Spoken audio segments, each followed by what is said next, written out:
In this video, you are going to learn how to add a picture to your PowerPoint slides. Open your PowerPoint presentation that you are working on or the one you've created. On top, you can click on the Insert button. Just below this, you have the Images group, and here you can click on Pictures. And here you have these three options. The first one, this inserts the picture from your computer or from other computers that you are connected to. And here, the second one is just the way you can get images from paid platforms.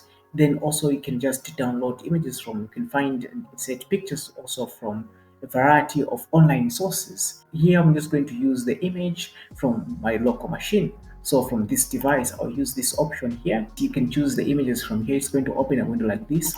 So you can just simply click on the image that you want to use, maybe this one. And so we can insert it by just clicking on the insert at the bottom here. This image is going to be inserted on this slide. Now, sometimes this image is going to be too big, and so you can actually resize this and move this image around by just clicking and dragging to move it, so you can position it where you want it to be. Maybe you want it to be here, maybe you want it to be here.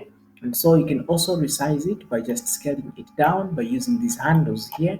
You can just bring the mouse here, you're going to see that it's going to change when you click and hold and drag bottom or up or down. You can scale this image to just make it look big or small. So this is how you can simply insert images in PowerPoint. I hope this video is helpful. If it was, please leave a like on this video and subscribe for more videos like this. If you have any questions concerning PowerPoint and any other PowerPoint questions, please just leave them in the comments. I'll respond to you. Thank you for watching. I'll see you in the next one.